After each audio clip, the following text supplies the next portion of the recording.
Right of reply: Bill Clinton and James Patterson. Bill Clinton has teamed up with one of the world's biggest-selling authors and created a strangely dated and far-fetched Washington romp. It has often been said that the only sure fate which awaits any former U.S. president is madness. This theory is based on the belief that having spent either 4 or, more usually, 8 years in the Oval Office, the knowledge that they're the most important and powerful person on the planet can lead to such an elevated sense of ego that they eventually lose their marbles trying to replicate the buzz of power they once took for granted. That's one of the reasons behind the 22nd Amendment, which was introduced in 1947 and limits the resident to 2 terms in office, on the basis that it's not good for anyone, least of all the country, if they have a leader who thinks they're in the job for life.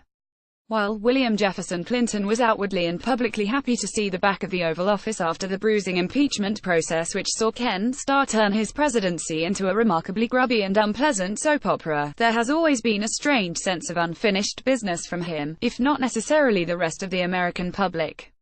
By the time he handed over the reins of power in 2000, Clinton may have been a busted flush, but through the controversial work of the Clinton Foundation, and the even more controversial parallel career of his wife, he has always managed to hover somewhere vaguely around the public's line of sight, there, but not there, a man mentioned more than seen, and someone who seemed to grow increasingly frustrated at the way he was sidelined by the younger, post-Obama Democratic Party machine. Whether part of that unfinished business involved him sitting down to co-write a ridiculously far-fetched yet strangely dated novel about a dashing war hero president who single-handedly saves America from the evil machinations of cyber-criminals, as dodgy Russian geezers, and a terrorist who is not a Muslim despite leading a gang called the Sons of Jihad remains unclear. This, you imagine, is the kind of presidency that Clinton wished he'd had, and in Jonathan Lincoln Duncan, the kind of man he wishes he was. Forget Bill Clinton, the draft-dodging Lothario whose main legacy was turning an entire generation off cigars. Here, we see a president who not only served his country with distinction in Iraq but was also tortured by the Republican Guard. In other words, a proper American hero, and a man whose fictional career owes more to John McCain's life story and war record than the real former POTUS. Rather than the inveterate horn dog that was Clinton, Duncan instead lives in a sort of celibate ennui, still grieving the wife he lost to cancer while trying to raise their one daughter as normally as he can. Of course, everyone has regrets and everyone wishes they could revise their own history, and that is exactly what Clinton has done here. The decision to team him up with James Patterson was a mark of weird genius by the two men's shared agent, the power broker Robert Barnett.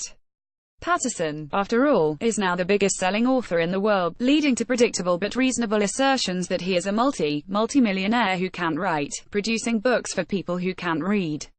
Certainly, the prose on offer makes Tom Clancy look like Cormac McCarthy. In Patterson's defense, you don't manage to sell 375 million books by challenging your readers. And there's no denying that the president is missing zips along at the kind of pace you would expect from a book that was obviously aimed at the airport pot-boiler market. Much has been made of the added heft and expertise a former president can bring to an espionage thriller, but any American intelligence agency which may have worried that their former boss might spill some sensitive beans can rest easy. The one bit of insider information which rings the most true is the endless tedium a president faces when trying to do the right thing for his country. Even if, in this case, the right thing involves him escaping the confines of the White House, donning a remarkably simple disguise and then swanning around Washington trying to stop America's computers from being erased. Every good thriller needs a good villain, but the bad guys here are laughably one-dimensional, the kind of characters who are described, with a straight face, as having a voracious appetite for exploration, in the world of cyber warfare and in the bedroom. The female assassin, Bark, is a classic of the cookie-cutter cliché. Called Bark because she is known by the classical music composer she favors, it really is that kind of book. She sashays through her hits with her buds in listening to Bark, obviously, and is the kind of person who swans brazenly through airports, allowing just enough bounce in her girls to make it memorable.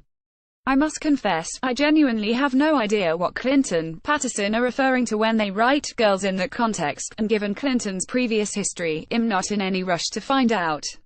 Along the way, whenever a coherent narrative threatens to break out, there are weird but inevitable stops for a bit of Bill's homespun moralizing.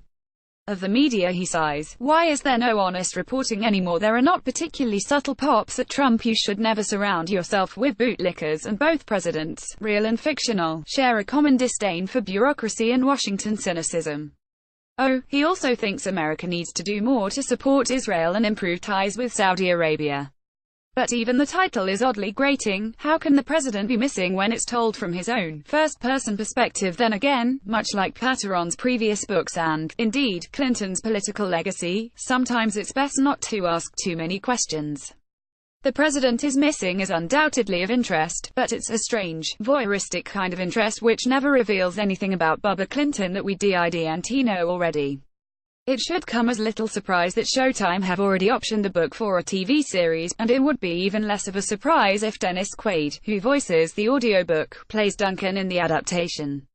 Save yourself the £15 and wait for the TV show instead. Indo Review.